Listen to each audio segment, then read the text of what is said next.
do shit when I'm not in the mood to do shit. You're never in the mood for shit.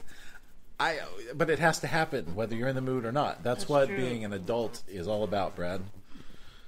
And part of having to do things you don't want to means me sitting in here listening to you at 4:15 in the afternoon complain about how your brain isn't working yet. It's 4:15 in the afternoon. Works. When is your brain going to work? If it's not working at 4:15 in the afternoon, I mean, the whole day is almost over. When do I get a reprieve from that? I have some weird dyslexia that's getting worse. Because even the other day we were talking about yoga and the wrestler that fixed his back and everything and fully recovered from yoga. Yeah. And my brain switched Diamond Dallas Page with Jake the Snake. Well, they're all the same anyway. They're just wrestlers. Yeah, but my brain actively finds some random thing and switches it, and I do that all the time. Well, I just swap out, like, he can't run. I was talking about... He can't run. I was talking about, yeah. He won't get far on foot, and your brain turns into, he can't run. And I was... Yeah, and I was telling someone about the exercises you do for your lower back that I found that works. And I was saying you do crunches. And then after talking about it for a minute, they were like, do you mean squats? And I'm like, yes! Squats. Crunches is a totally different thing. Why am I taking words and replacing them? Because you ultimately don't pay attention to things. But I know what I You know, a want squat to say. and a crunch is an exercise, and you think it's he can't run. Yeah. He can't run. I don't what? like this part of me.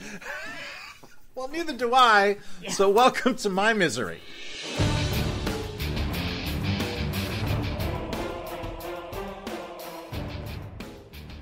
Okay, so the stupid butter. It's not. I was just something I don't think you'll ever do for me, but I was trying to admit that I was wrong about my butter. Oh, well, but I'm never wrong. Sure. We'll just go along with that story. Well, I'm not wrong about things like getting into an argument with me about butter, and you're like, we're sold on the Earth Balance titles. I guess it's Earth Balance. No, I've been using that butter since the 90s or early 2000s. Yeah. And back then, it was the healthier alternative. Right. Well, because no trans fat and blah, blah, blah. Right. So it's perfect in everything, except it's vegetable, made from vegetable oil, which is processed. It's processed food, basically. It's just, anyway. Yeah.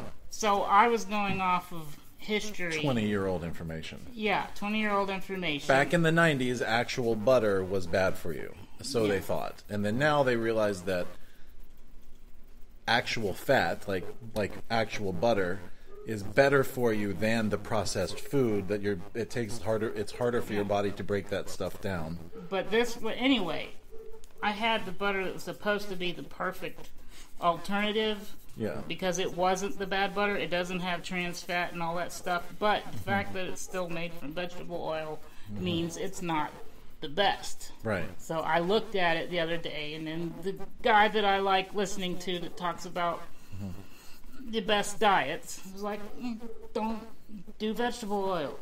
Yeah. I was like, oh man, that's my butter. That's my butter. It also tastes so good. It all tastes like butter to me. It's the best butter. I've used your butter before. It tastes just like the other. Like, I ran out of my butter and I used a scoop of your butter. It tastes like butter to me. It tastes like, butter flavoring, whatever. You can have shitty butter that just tastes like sour cream with... Yeah, like sour cream, and then there's butter with a little bit of salt, and then there's butter with a little bit of sweet and salt. There's all kinds of different flavors of butter. Yeah. I happen to love the Earth Balance. Yeah. It's from the earth. You gotta get regular butter, though. It's though. It is from the earth. It's from plants. It's just vegetable oil. Vegetable oil is not so great for you. The problem is that the only butter that's butter is actual butter, so they don't have any like only butter that's butter is butter. Yeah, the like the soft serve butter there's no such thing as actual butter that does that. That's been it's processed food that does that. So you have to use actual butter, like a stick of butter. Hard butter has been hydrogenated. The oils have been hydrogenated. You want butter that melts in your hand or room temperature. Like regular butter. That's real Right, that's butter. what I'm saying. This other stuff, the spreadable butter, that's not butter. Well, it's all processed. Brick hard things that you have to carve a knife into and it still stays there. That's not real butter either. That's super hydrogenated. But I'm talking about a stick of butter. A stick of butter. I'm saying normal butter is at room temperature very spreadable. But anyway. Right. But most of the crap. What I'm talking about is the stuff in the refrigerator that comes out and it's like soft butter that you can spread. That's not real butter. That's all processed food. I mean, everything we eat is processed. Yeah, except actual butter. Unless you... Or olive oil. If you don't look at the ingredients of what you're reading... You're making it into an argument. All I'm saying is the only thing that's real butter are sticks of butter. Everything else has been processed. Do I need to go get some out of the refrigerator to show you? I'm just telling you that's not necessarily true, and grabbing a stick of butter you can be getting the wrong kind of butter. So just look at what you're When I buy a stick of butter, I know what I'm looking for is butter, actual butter. I know. The way you're saying it. If someone says, "Oh, just get a stick and you're good," I don't think they've tuned into us to get our insights on butter. This is a movie review show. We've been talking for 5 minutes about the fucking butter. I'm trying to agree with you, even though you're not exactly factual. But yes, you're. Brad, there's no such thing as spreadable butter that is actual butter, unless you let it sit at room temperature and you spread it. But we're talking about butter product. Because you're trying to you're saying something that's not true. No, you're saying grab a stick and you're good. A stick. And all I'm saying is that's not exactly true either. What I'm saying is there's no such thing as a spreadable butter that is a stick. That is a stick of butter. Like the stuff you get in the tubs that's easy to spread on your bread and stuff like that. That's not real butter. The only thing that is real butter are in sticks. I'm not saying every stick of butter is real butter. But anyway. Find me some, because there's no fucking such thing. I'm saying you can put it in whatever form you want, a square, a rectangle, whatever. So you're saying the only good butter is the stick, but that's not. You can have a box of. It can be smushed into a box shape that you spread. You're trying to say the harder to spread butter is the right butter, and that's not true. That's the only butter there is. Everything else is margarine or a butter product. I'm saying real butter that hasn't been hydrogenated. I'm talking about real butter. I'm talking about real butter that's good for you will melt in your hand and is spreadable. No shit. I'm saying the same thing. But there's no such thing as getting. You're trying to say that it's only in stick form. No. Listen to me. There's no such thing though. I'm just saying if you go and buy like Country Crock or spread stuff that says it's a spreadable butter, that's not real butter. There's no such thing as that. That's not real butter. But there is such a thing as spreadable butter, and you could take those sticks that you're talking about, put them in a tub, I'm not talking about that. I'm not talking about what form the actual butter is in. I'm just saying if you buy something that says spreadable butter, that's not real butter. You shouldn't leave this in. This is just the worst conversation ever. I don't care what fucking shape the butter is in. Right, that's what it sounds like you're saying. No, it's gotta be a stick. You're missing the fucking point! All I'm saying is if you look on the package and it says spreadable butter product, that is not butter. It's something that's marketed as a spreadable butter is not real butter. They had to manufacture that from something else so that you can easy to spread it. And that's what tricked people into using it, is because, it's spreadable butter, but it's not butter. It's fucking like vegetable oil or some like processed food so that it's able of doing that. So why is that the butter we have? Because I don't care. I use butter so limitedly that But when you're baking, you can't use that stuff. You care. You're the one that was You're the one that brought this up. You told me to. I mean, you're the one that is worried about it. I'm not worried about it. But you got into an argument with me several shows ago about Earth Balanced butter being the best butter, and I'm just trying to say to you, it's not real butter though. You know, that's the best butter. And then it was hilarious that months later you were right about the butter. No, I'm saying it's not the healthiest. What you said was I was wrong about the butter. Yeah. Welcome to episode 50. Who gives a frack?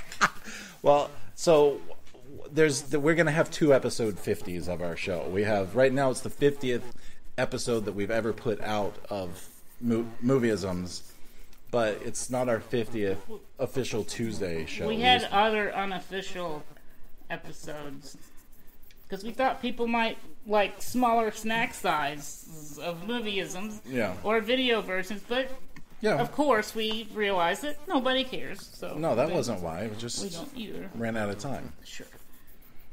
We have, that would make us having 3 podcasts. I don't have time for 3 podcasts. Okay. I'll edit that part out because whatever. You're too lazy to edit anything out. I edit all kinds of shit out all the time. You don't ever notice because you don't listen to our show. That is very true. So you don't know. I might as well leave it all in based on what you think. I think you should, yes. No. Okay. All right. Wow, so great. All right. So that's it for this episode of Movieisms. Bye. What about parquet? Because we haven't even talked about parquet. That was the whole thing. That butter talked. Yeah, but you even said it in the commercial.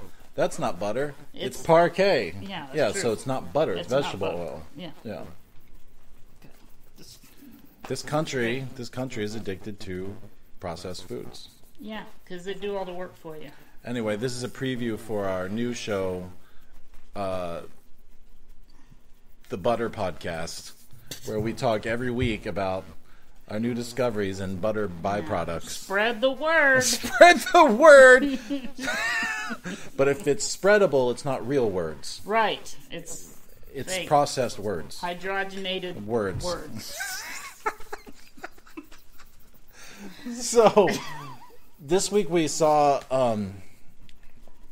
Isn't It Romantic? Yeah. The new movie with Rebel Wilson. The new Rebel Wilson comedy. So you say that, I can hear in your voice that you don't sound happy or excited about it. I do think she's funny. Here's the thing. So the premise of the movie is it's basically she gets into an accident, bumps her head, and when she wakes up in the hospital, she's now living in a PG-13 rom-com where you can't curse, there's no such thing as nudity, and the gimmicky side of that was pretty funny, She, by the way, though, is she's one of those boring movie characters that only believes the one thing. Everything about her is in direct defiance with things that women, air quotes, are typically obsessed with. There's the boy next door, the true love, the romance novel version of love life. So she shuns all of that stuff because they're not real and they're not for her because she's, Rebel Wilson, and her mom raised her saying, it's not like you look like Julia Roberts, so you're not going to be Pretty Woman. She was so, I took it as she was so reality based that she just said, true love isn't real, so why even bother? Why even bother, right. Yeah. So when she bumps her head and wakes up in a PG-13 rom-com, she's basically in purgatory. Yeah, and Thor's brother falls in love with her. Yeah. So, quite beguiling. Are you feeling what I'm feeling? No. You're quite beguiling. So... He's funny. He was funny. Surprisingly funny. So the movie itself, the premise is... First of all, I didn't really care for how the first 10 or 15 minutes of the movie was her being everything it came up. No, I'm not. I don't believe in... It's like they're hitting it pretty hard on the fact that she's anti... the stuff. All we have to do is show it. You don't have to have her say it, everything she says. You don't have to everything she says be, I hate rom-coms, I hate true love, I hate everything she said. It was like, it made her, like, why do these people in her life like her? She's hard to be around. She's just so hateful. You know what I mean? I guess. So then she hits her head and wakes up in the rom-com, and she's basically in purgatory, if you think about it. It's kind of like a twist on the Groundhog's Day thing, where you wake up and you have to live the same day over and over again. She wakes up in this, like, horrible rose-colored glasses world where everything's beautiful and perfect and pretty, and New York City looks like it just got a nice clean shower and they used soap this time, and everything's like got the warm fuzzy filter on it so that it looks perfect. And for her, that's hell, because she doesn't believe in any of that stuff. Well, because it's not real and it's all bullshit. Yeah. So, but she wasn't enjoying her life. Sounds a lot like me. Yeah, you're hard to be around. That's what I'm saying. You're how I know that somebody like her would be hard to be around. I identify with her character a lot, because it's like, to me, everyone else gets their rom-com and their, movie lives, and for me, nothing. I'm like 40-something, still don't have a girlfriend, haven't been married. I got nothing. I don't even have a job. I'm disabled. Like, I'm already retired. I skipped from childhood to retirement, and I didn't have any of the good stuff in the middle. Well, I'm divorced. It's not like getting married. Right. Wasn't that a great ride? Yeah, it's not like getting married is always a party, I'm not that bitter. So, Rebel Wilson is one of those actors that is funny, but very often is put in these movies where her character is so aware of how funny she is, if you know what I mean. She's so self-aware. It's almost like she's so self-aware of how funny she thinks she is that it makes it unfunny for me. It's hard to watch. Melissa McCarthy, who I do think is hilarious, ends up in comedies like that sometimes where she's just doing the Melissa McCarthy shtick. And the character is aware of how funny what she's saying is supposed to be, and it makes it unfunny for me. Like the Happy Times Murders. Happy Time Murders, yeah. Well, that was just bad. That didn't need Melissa McCarthy. It could have been anyone. Yeah. That movie was just bad. She was trying real hard to save it. That movie was bad or without her. Okay. But this movie, this movie is funny. Again, it would be funny with or without Rebel Wilson. Rebel Wilson carried the movie really well, I thought. She was funny in it, and it was good for her. Yeah, I guess the premise is funny, but I thought she made it funnier. There was some, she brought what she does to the movie, and it helped. Yeah. The premise of the movie, the situations that she's in because of the movie are pretty funny, and they do show some of those in the trailer. So it's not like it's a laugh a minute, like laugh out loud hilarious, but the stuff where she can't get, it's like she can't get laid by the boyfriend because it's a PG-13 movie and it always just cuts the sex scene out, stuff like that. I loved when she couldn't cuss, and every time there'd be a car or something happening.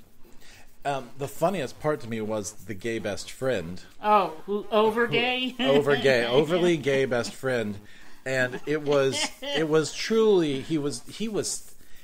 It's amazing how funny that was because it was overdoing it, but he was so good at it. It was like he was making fun of my best friend's wedding character. Yeah.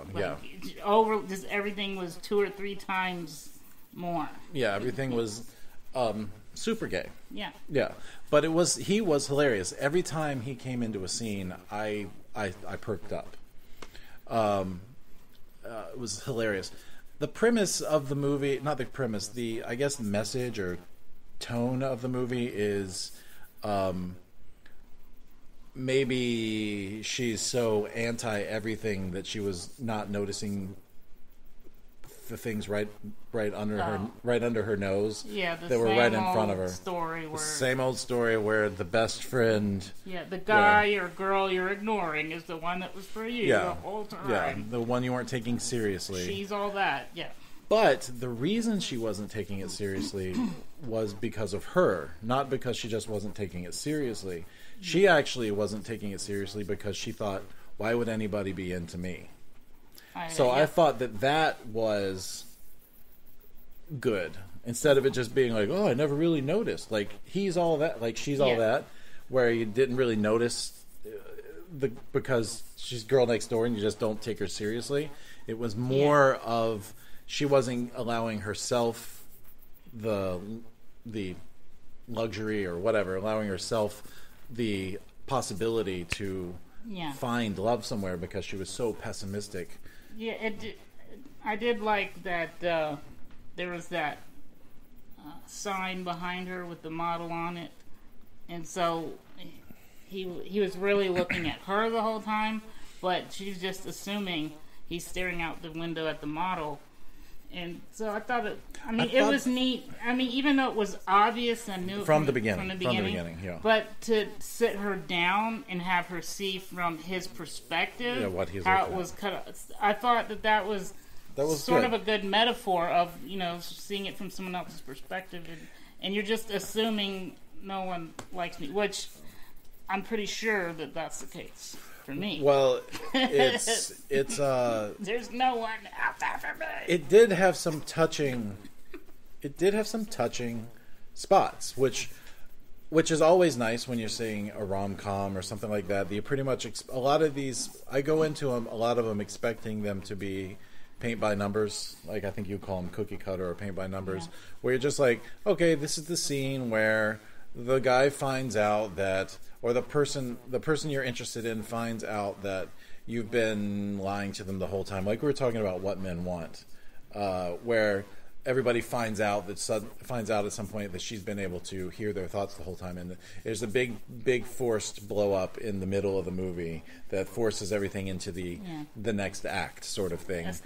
We've been talking about story structure on our other where you can feel where the movie is basically telegraphing its punches. Yeah. You can tell what's going to happen next because this is the scene where everybody fights, so that we can then have a makeup scene later in the movie, and we can have a happy ending. Yeah, or have them chase after they have to break up soon because we got to have the moment where the guy's chasing after the girl. She's about to get on the plane. He's got to run across the United States. However, this movie's version of that was touching at times. It had some heartfelt moments and some heartfelt scenes, and it really was a movie. A lot of it was a movie about self-love and allowing yourself to, like, you're never going to find, like that adage, you're never going to find true love until you love yourself first. So you got a long way to go, Brad. Yeah. I don't know how to respond to that because I'm fine with me, but I know I'm a realist, and I'm pretty sure I'm the only one. But so it has its moments, and it's got some sense of humor that is right up my alley, like sarcasm and dry sense of humor and stuff that's like overly enthusiastic, but is aware it's overly enthusiastic, so it's like almost sarcasm, and it's like, hey everybody, let's have a great day, ha! And it's like you can feel like the anger right just beneath that excitement, which I always find funny. We have a scene like that in our movie where the guy's just like, some master of comedy, ha ha ha ha ha ha, and it's like so abrasive in its joy that it's like anger at the same time. He's yelling, yes. Yeah, so it's funny. That stuff is funny to me.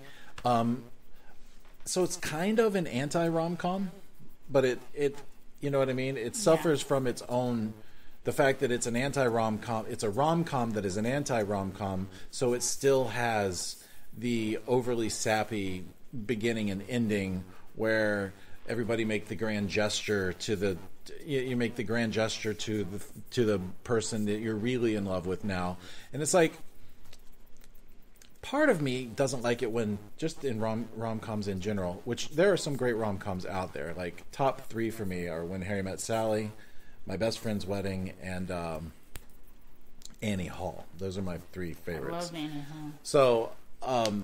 So it's not like they can't. It's not like they're never done well, but what happens is suddenly, just because someone says they care about you, you suddenly somehow realize that you care about them as well. that's not how feelings work. Like, you know you have feelings for somebody. You might be denying them or trying to push them aside or everything, but I do not like in movies where someone realizes, oh, you've been in love with me the whole time. Well, that means I love you too. Like, you know what I mean? Yeah. That's not how it works. Like, if that's how it works in real life, there's going to be problems starting tomorrow when you wake up and things are, you know, it just doesn't ever feel, it just feels convenient to me, you know, that this person you've not been taking seriously the whole time, when you find out they've been taking you seriously, now somehow you take them seriously as well. Yeah. But this movie does have a different spin on that, just a little bit, because she has the benefit of being in the rom-com dream that she's in, the rom-com fever dream that she's in, to when she wakes up, she's so much more aware of the stuff that she wasn't taking seriously before. She has a moment in the rom-com dream, like it's almost like the dream is speaking to her and sending her messages. Hey, there's this thing you're not taking seriously in the real world, sort of thing. Yeah. So it's a solid 3-star, right down the middle movie for me. It's got some funny stuff. It's got some cool stuff in it that's humorous. And Liam Hemsworth, I don't remember what movies he's been in. They look so much alike, the Hemsworths, except for there were times I was thinking, is that Thor? But it's not Thor, because Thor's like, yeah, it's like muscular, way more Thor. muscular. Yeah. But it's funny because that's one thing that we've discovered about what's his name? Liam? No, the guy who plays Thor. Something Hemsworth. Chris Hemsworth, right. So, is it Chris? I don't know. Fred Hemsworth. We'll call him It's not Fred, but go ahead. But what we've discovered about him is how funny he is. Like, so they've started adding more comedy into the Thor world. Yeah. But his brother's also funny. His brother, Liam Hemsworth, got the part so well. He's like, you're quite beguiling. He just, like, part of it is his accent, but at the same time, he gets the joke about it, and he was able to just play that part. And it was it's funny to see that they're both funny. Like, they should all do all the Hemsworths should get together and do a family comedy or something. I think because that could be funny. Yeah. I was trying to figure out the name. I watched a similar movie with of course I can't remember her name, but there's we were right. It's Chris Hemsworth, by the way. Yeah, Thor, Chris Hemsworth. He's funny too. Sweet rabbit, you know. Yeah. So. But there's a female comedian who had a similar movie where she just thinks she's model beautiful the whole time, but so it all happened in her head. It wasn't like in this movie. I don't remember what it's called. You didn't see it, apparently. Is it from a long time ago? I don't know about a long time ago. A couple of years. The Farrelly Brothers movie? No. Oh, Amy I Feel Schumer. Pretty. It was I Feel Pretty. I Feel Pretty. Yeah, I watched that the other day, and it was very similar, except I like the premise, too. I enjoyed watching Rebel Wilson's Isn't It Romantic more than I Feel Pretty. But I Feel Pretty had a better message at the end. I liked her speech that she gave. Yeah, I haven't seen it. Oh, you haven't? It's one of those that I haven't seen. Yeah. I Feel Pretty. Anyway, I can't help but compare a little bit because I just... Well, it's like, so in the last year, we're going to say, 3 movies have come out where women hit their head and and wake up with a different... Like, it's all the same, it's the same movie with slightly different... It's kind of like, oh, well, since we've discovered female movies are way more popular than all of us old white men thought they were going to be, we only have one idea. It's like competing studios. They find out one studio's doing that movie, then they're like, oh, well, let's do our own. And then everyone, it's annoying. That's like when Armageddon came out, and then we had the other movie that no one can remember the name of. Deep Impact, but we remember... I remember the name of it. What's his name? He plays God. Morgan Freeman as president. And then you end up with false memories where you're like, wasn't Morgan Freeman president in Armageddon? No, he wasn't. No, I don't have that false memory. Maybe that's just you. Yeah, who can't remember anything. I combine movies in my head when they do that. So that's our review of. I almost said I Feel Pretty. I feel pretty. So pretty. Of Isn't It Romantic? Stop singing that song. Witty and nerd. Stop saying I feel pretty and gay. That's going to become I'm going to make that into a meme. I feel pretty and gay. Can you feel gay? Well, gay means gay happy. Is happy. Gay means happy, yeah. But if you mean gay is gay, then you can't feel gay. You just are, right? I guess so. Can you really I feel don't, gay? I'm not gay, so I've never felt gay Either before. Either are you aren't. You can't feel gay. Yeah, I've never felt gay before, so I don't know the answer to that question. Yeah. I don't know if you walked up to a gay person and said, "You feeling gay today?" I don't know if they'd... More or less gay? More or less gay than yesterday? How gay are you today? How gay are you feeling? 100% gay. That's like... I can't tell the difference. I can't tell the difference. Not that there's anything wrong with that. So, but we did want to also talk about... Captain Marvel. Well, I don't know if we want to talk about it because I'm starting to I'm already starting to feel like maybe I'm not going to like the movie, and when I start to get a bad vibe, a lot of the times I'm right about that. When I get a bad vibe, for myself at least.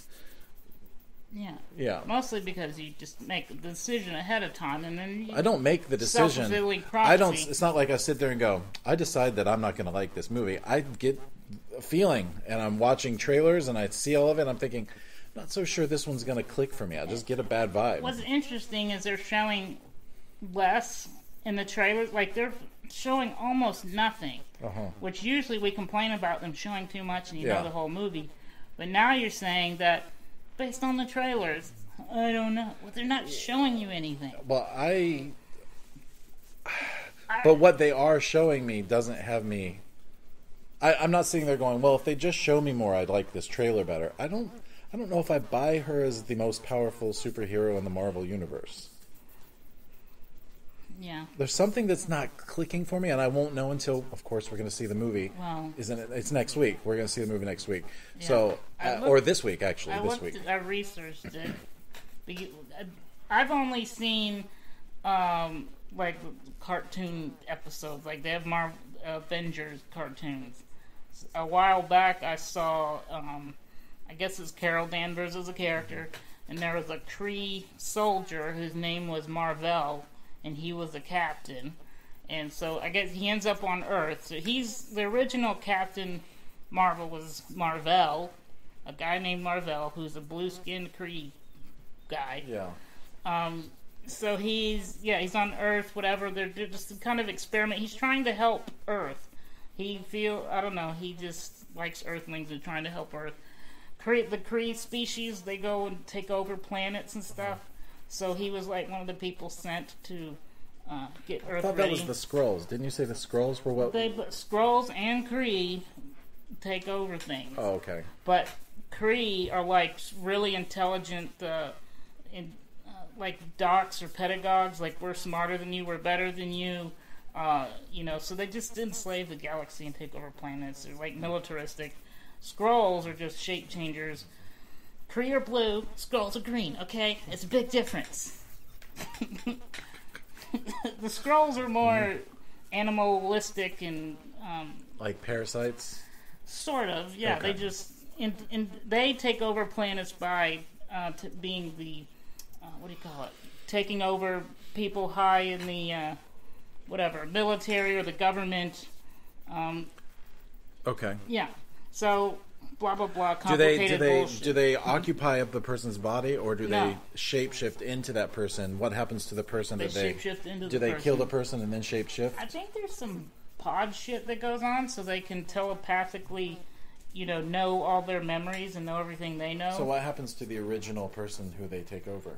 I think they keep them alive in a pod scenario until they know everything they need to, and then they dispose of them. Okay, so sort of like I'm imagining like that scene in The Matrix where you see all the pods.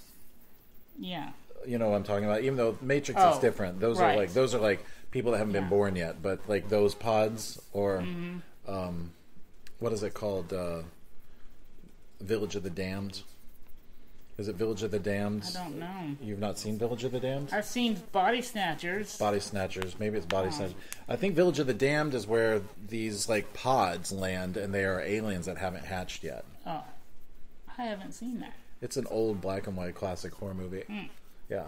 That's cool. So how about that? I've seen a horror movie you haven't seen. So I don't know if they're gonna do pods. Maybe they just put a device on their heads and have a telepathic link, or just have some way. They have some way of knowing everything they know.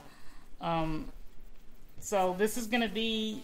So finish the story. So Captain Marvel was a guy, and there's some kind of accident where with a Kree weapon or something they're working with, and it causes Marvel's DNA to mix with the Danvers, the woman's DNA. So she ends up being half human, half Kree. So she gets some of his abilities, like she can fly and do some other things. And he dies, and then she ends up being Captain Marvel. So it's weird. It's Marvel. Why are they doing that? I don't know. So, but I'm not done. Oh, okay. Then, which I don't know anything about. I haven't seen this, but there's some kind of extra thing that happens to her where she gets like some Uber mode.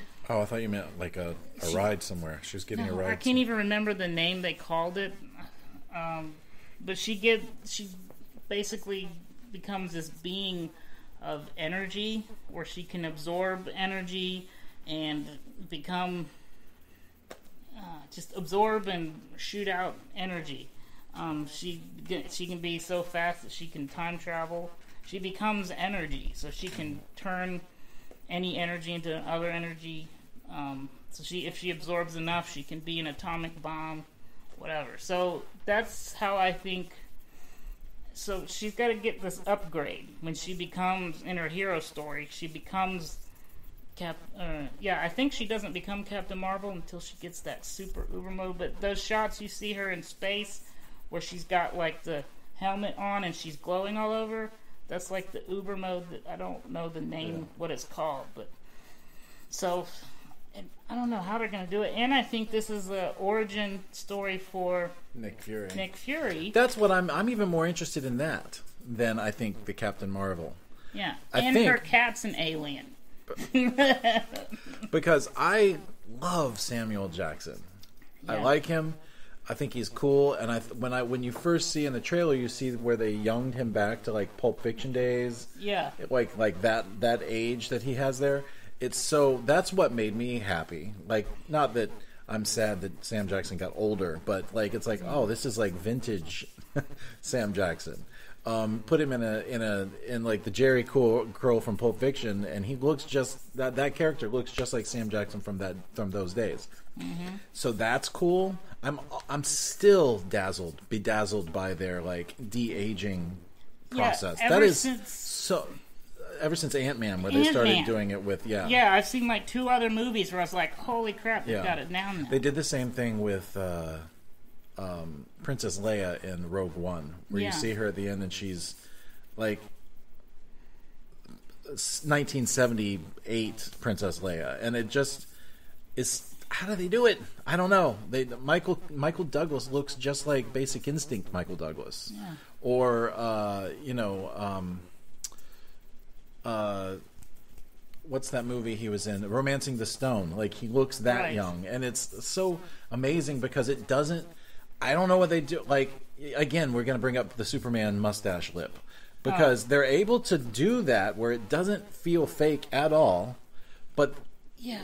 It's so dumb. Why did they just replace the lip? They could have replaced the whole face. The whole face, and it would have been better. Yeah. But, well, that's because DC apparently doesn't know what they're doing. They do it wrong, everything. But no, so I'm more excited about that, and what I'm really excited about is that it seems like we're gonna see more of young Sam Jackson in the movie. So I just want to sit there and stare at the D8, you know what I mean, like they did with Alita. Like you're sitting there just watching for imperfections in like stuff that doesn't look right. You know what I mean? But so I'm more excited about that really, which is like a technical aspect of the movie than I am really about anything. However, more Sam Jackson can't be a bad thing. You know what I mean? Yeah. So if he's in the movie more, like almost like a buddy pick, like a buddy movie, then he's the buddy. I'm all down for that. I hope he's in the movie a lot. Because that's the thing we don't get a lot. He shows up as the mentor or the behind-the-scenes orchestrator of a lot of things, but he's only got like a couple of scenes in these Marvel things. Okay, One of the best things about Civil War, The Winter Soldier, was that scene where he's in the Suburban running. That's like the best scene in the movie, and it's Sam Jackson. We get some real badass Sam Jackson moments. What's cool about that scene is it's also character development. Yes. It's not just the action scene to be action, you know. It shows you. And it's Sam Jackson. Yeah. And so I'm like, that was a sweet spot right there. I want more. I want some more of that. If that's more of that, I hope to like this movie. I found the name. She becomes a entity called Binary. So. You mean like?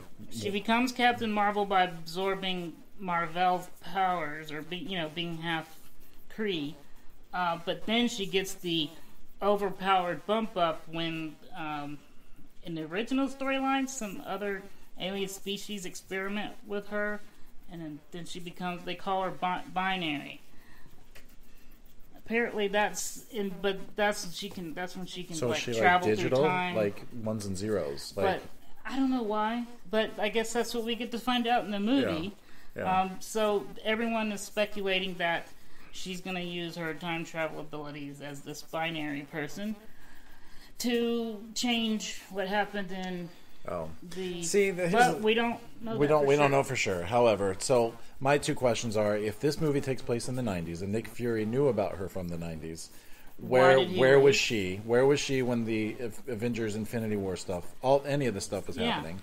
And number two, these videos that you watch to find out some more about that. To make sure I know what I'm talking about. Right. There's speculation on what they think it's going to be. Like I try so hard to avoid those, because if they're right, they spoil it. And if they're wrong, you go in there thinking you're about to watch something that you are not about to watch, and you get your expectations are in one place and they're misplaced expectations. I have to say, even if you know everything that I watched, it's still not going to spoil it, because you don't know how how do the scrolls mix in, because they show her punching an old lady, which is a scroll. So, how are they going to play? I heard that she's an actual old lady. She's just going around bullying old women now in the subway or whatever that is. Yeah. She goes crazy, I guess. Yeah, she just goes crazy and punches old people in the face. That, by the way, I would love that movie. That would be great. Well, you're a terrible person. But so I'm just kidding. That, by the way, I'm just making that up for anybody who really believed what I just said. She's not really punching old women. But I mean, there's this whole storyline that might be in there where she became the Kree, made her part of a team that goes around doing shit. That might be in there. There's all kinds of... There's so much story there to get her from being the regular woman to this binary thing that could change things in the Marvel universe. I mean, who knows? Who knows what part of that and how it's going to happen, what they're going to change. And like you just said, those questions of where is she, what happens so that she's not there when Thanos comes around. Who knows? But I still think it's going to be, maybe it's, okay, here's the thing. This is all the eggs in the basket movie here, they're going to put all their money and all their everything into this movie, because you're hearing all this stuff about most powerful character. They've got to get this right. Yeah. So I feel what you're feeling, but I trust that Marvel is going to get it right. Well, I will say they've done pretty good so far. Even the movies that I wasn't in love with were still well-made movies. Yeah. They have their storytelling down pat. Very rarely do I walk out and go, but the story was stupid. It might be thin at times, and especially in the last several Marvel films, even like Ant-Man, which I thought was a highly entertaining movie, because it didn't like involve the world blowing up and he has to stop it. It was just a heist movie. There's a little bit too much quantum.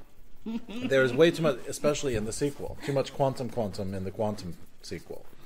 But I didn't care for. You're right. I didn't care for Ant-Man 2, but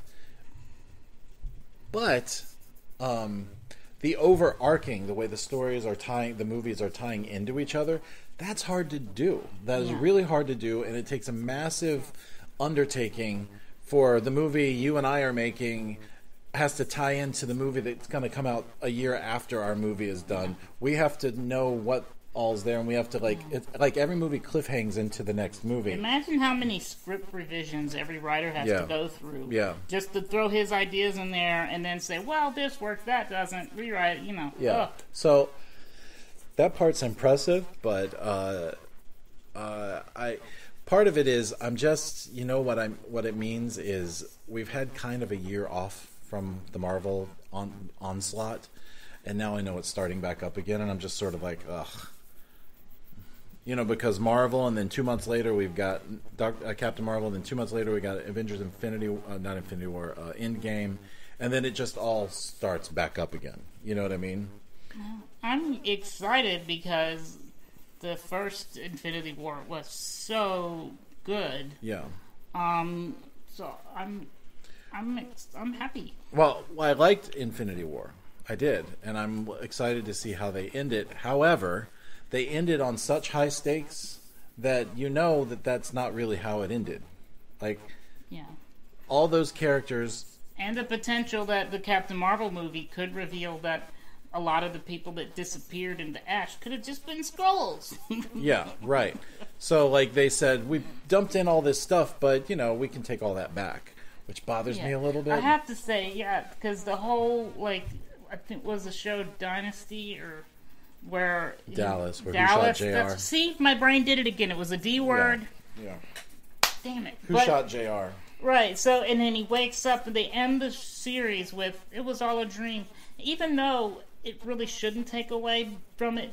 It really does. You feel like I wasted my time with that whole show because it was just a dream. Yeah. So this whole idea that none of that matters, even though we didn't like these people dying because time travel and whatever. And even with Spider-Man, we've known they're making a new Spider-Man movie before we even watched him die in Infinity War. So the stakes are lowered just because we know that. You know what I mean? Mm-hmm. Really high stakes that are sort of like in the movie world, you're like, what's going to happen to them all? But in the other world, in the real world, we know that there's a Spider-Man sequel. There's, Yeah. Yeah. And we know that since there's a Avengers Endgame movie coming out, and we've started to see trailers, we know that somehow they come back. Yeah, I've seen scenes with Black Panther. Yeah. We already know he. Yeah. Yeah. So it's. Yeah. Part of me is like, what they needed to do is 3 months later not have it be a year in between. Right. But instead of having Infinity War and then Ant-Man 2 in the summer, they should have had Infinity War, and then 3 months later, instead of releasing another Marvel movie, Endgame.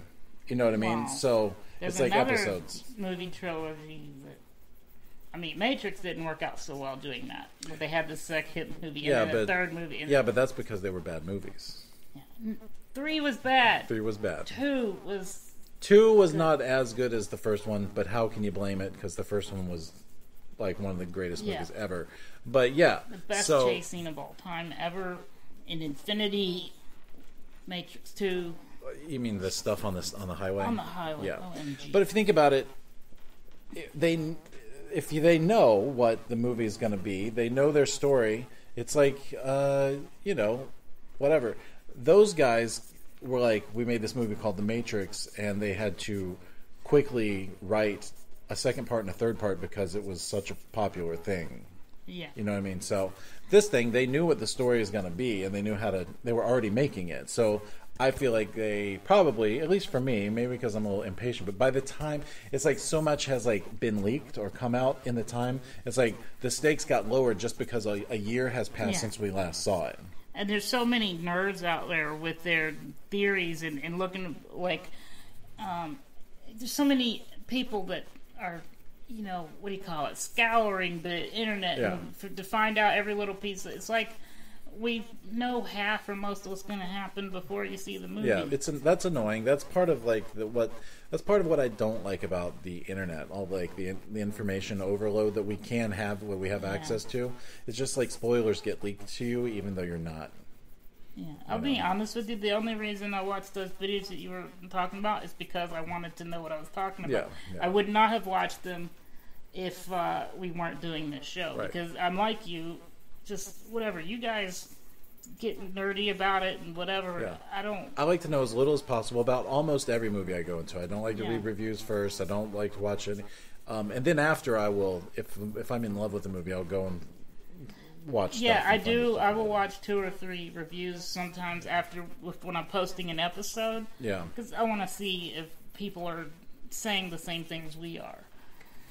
So, well, we'll know in a few days. This comes out on Tuesday, and the movie comes out on Friday. So I'm excited because I'm a nerd. Yeah, I'm an introvert. I love this kind of shit. I grew up most of my life with where the technology didn't exist, and in my head I'm like, oh, I should do this. That. Why can't we do? You know. So I'm enjoying being in the world where all of that shit can happen. I mean, to me, it's mind-blowing that Marvel could do what they're doing, like connecting a cinematic universe, but also doing it well.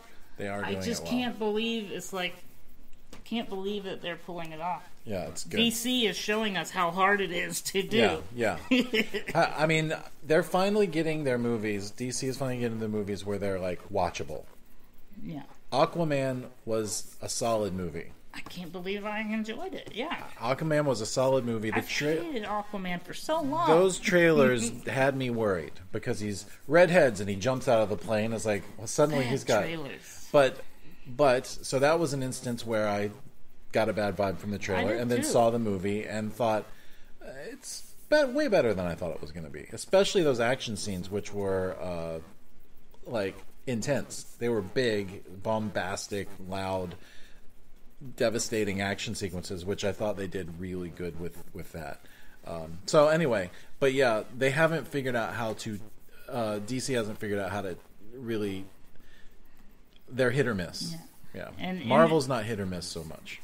By the way, with all of these great, amazing superheroes and all this stuff going on, it's still the coolest superheroes that most people love, the most popular, make most money are the Batmans and the Black Panthers, the actual human characters, not the. I think Captain Marvel might be a great movie and might be the most powerful, but I'm 90% sure it's not going to be as beloved as these are the other characters. When a character is indestructible. There's no peril. There's no suspense. Even though I love Superman's code, I don't like Superman as a superhero. But I love his personality and how he, no matter what, he doesn't. As a character, he has a great heart. So I love Superman's heart, but not his powers. Yeah. What I don't like is they keep putting out bad iterations of Superman. Oh man. So. Yeah. Hopefully they will stop butt fucking that. Right. They need a reboot all of it. Reboot the reboot.